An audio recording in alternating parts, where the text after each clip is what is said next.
Okay, sugar daddy. Congrats pa na. Promoted, diba? Yung ano naman, Yung review kasi. Sige mo siya ka ba dyan? Mga asawa! Ayusin ang alay! Kapit bisig! Abante!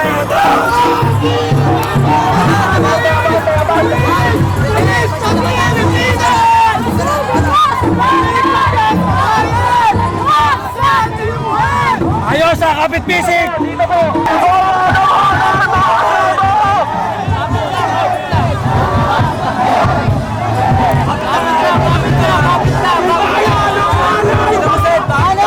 Nakalimutan ko yung truck! Depensahan po natin yung truck kasi gusto ko nilang pigilan ang pagkabase ng ating programa! Huwag kang maghihiwa-hiwalay!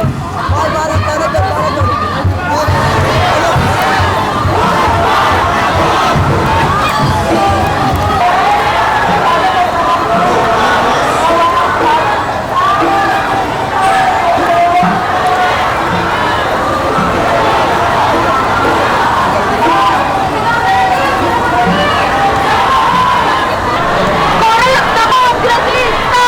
Ikulong! Corrupt na senator! Corrupt na presidente!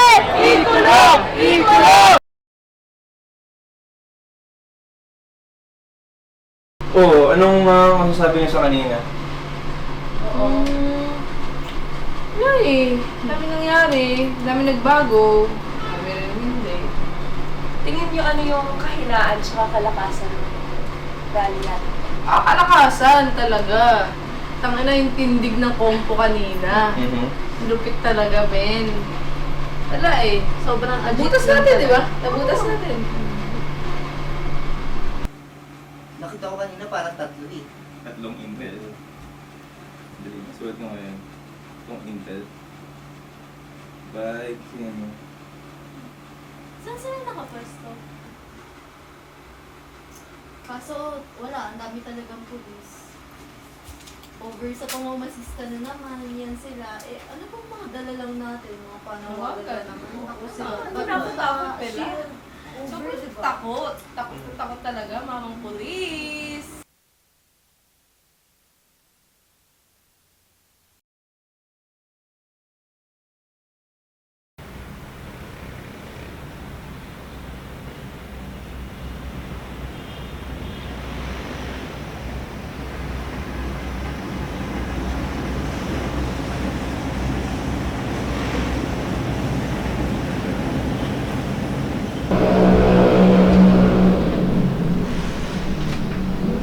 God! Kala mo bawal ka na mag-yos. Kami na baba? Baka na siya gago. Eh di mas lalo managalit yung tatay mo. Wala eh, mapapagalitan na ako eh. Tsaka, ano mo yun? Sa house policy na eh.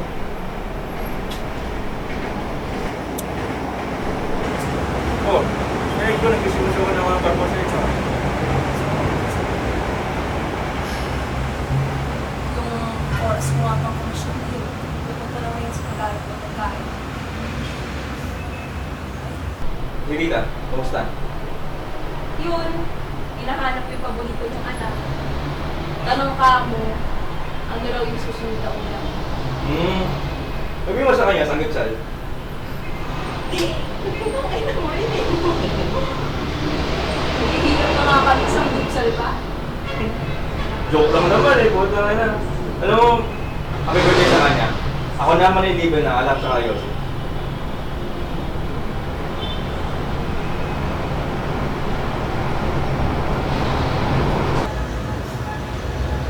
Natutuwa yun. Dapat, iwi ngayon si Papa eh.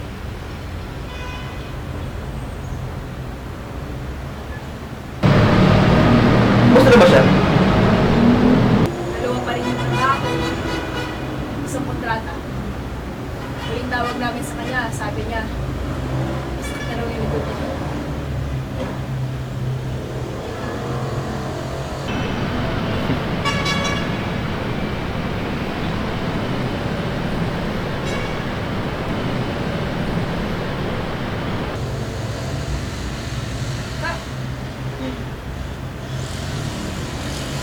Isipin mo ba, darating yung araw na matatapos yun.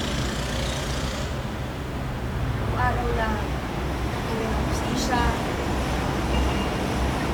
meron ng maayos na public transportation. Nakakakain na kami 3 beses sa isang araw. Kasi makita eh. Hindi ko alam kung patay na ba tayo pag nangyari yun.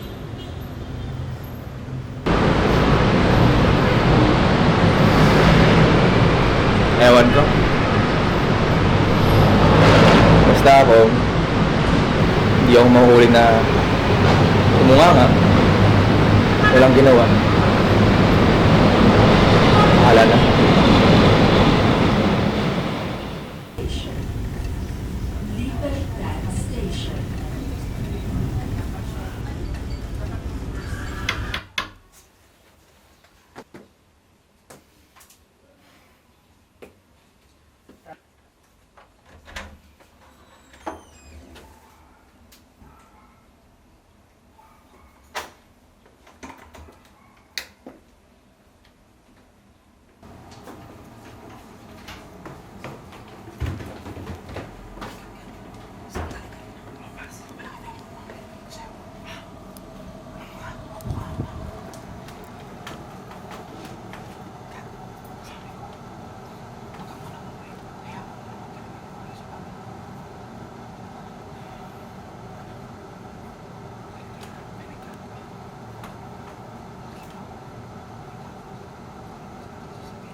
Oh, saan ka?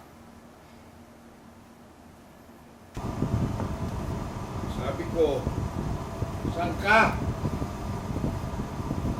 Nagrarally ka? Nandun ka sa mga kasama mo. Imbis na nasa pamilya mo ikaw.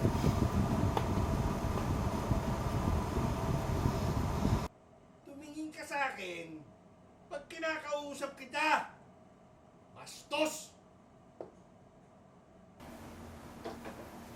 Maupo ka. Usap tayo. Okay lang. Nakita kita kanina sa Facebook. Andun ka. Kita-kita. Nasa harapan ka pa. Bakit anak? Gusto ko lang maintindihan. Alam ko matagal na natin itong pinag-uusapan. Tapos ka na. Ba't di ka naman mag-aral? Mag-aral ka na lang. Mahirap ba yung hinihingi ko? Please. Sige na. Anak, pinaghirapan ko ang tuition mo dun. Pinaghirapan ko ang lahat ng ito para sa inyong dalawang magkapatid. Para maging masaya kayo. At ayaw kong mawala yun.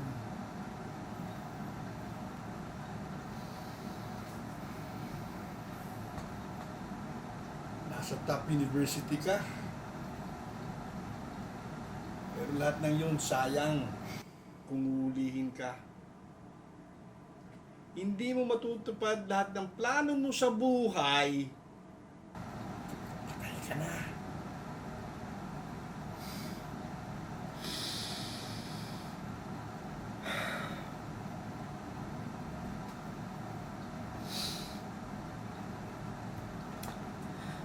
Hindi pa ako naniniwala.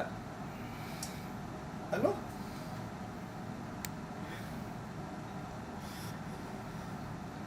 Hindi pa ako naniniwala na sayang to lahat. Dahil alam ko na kahit patay na ako, yung mga sinasabi ko, yung mga ginagawa ko, sila ang magsasalita at kikilos para sa akin.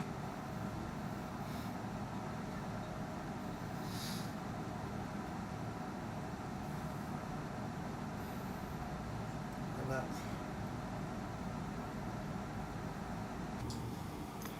bilang magulang, sa kaligtasan mo,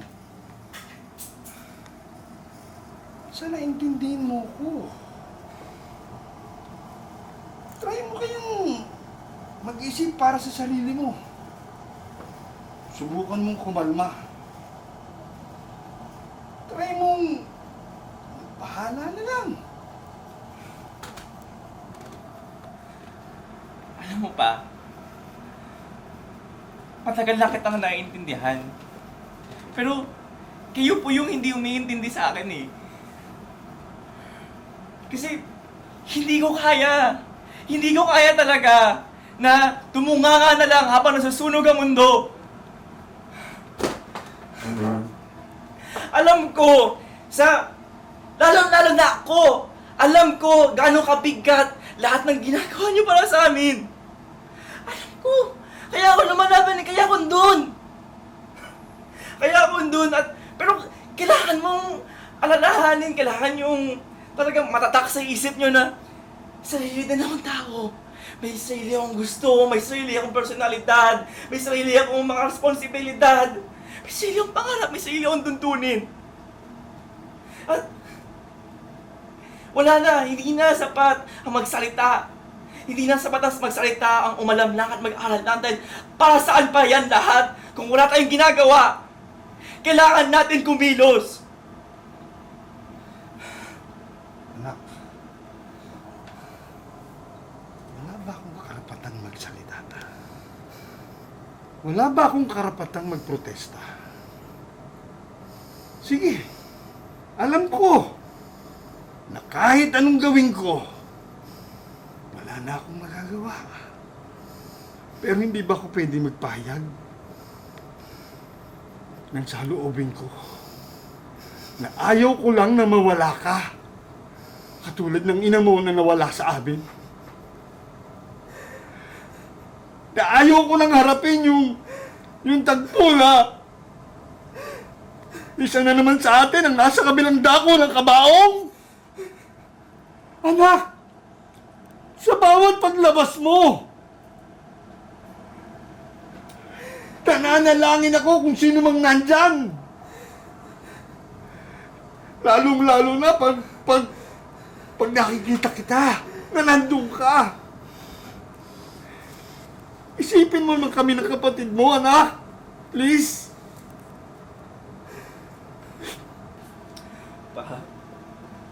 Mahal ko po kayo. Mahal ko po si Bonnie. Mahal ko po si Ina, pero kailangan ko pong umalis. Kailangan ko pong tuparin po yung...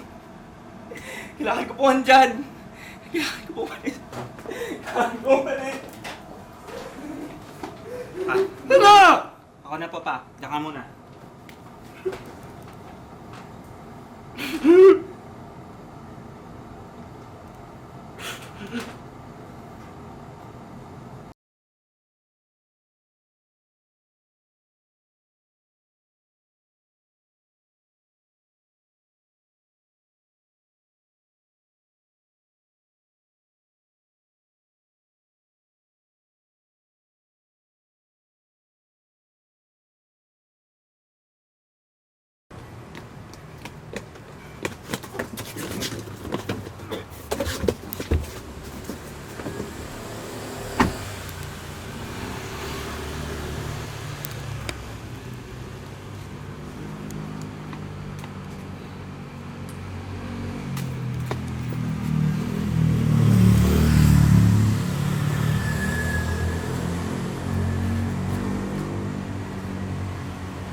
Chairman, nasaan yung mga kasama mo?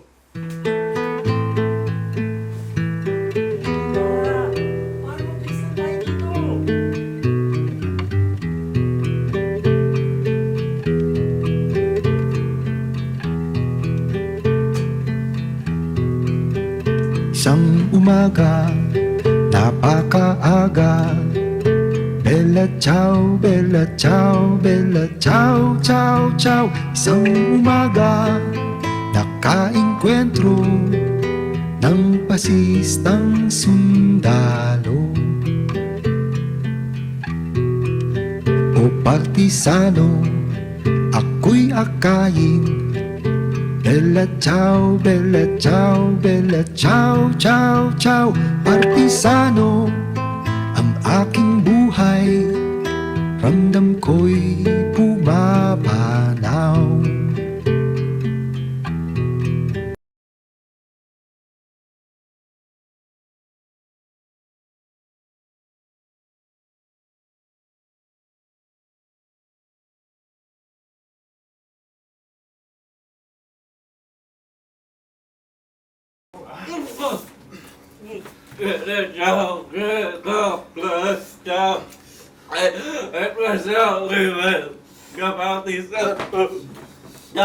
Ako'y inyong ibig.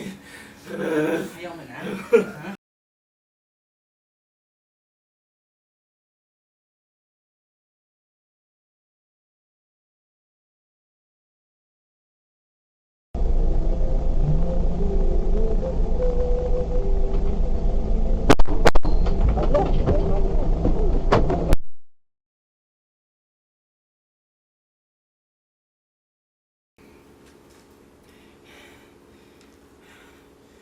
Hindi kami matatalo. Walang kapayapaan. Walang sakripisyo. Alam mo, saan kami? Nasaan kayo, ha? Kahit saan. Ang dami namin. Hindi nyo lang alam.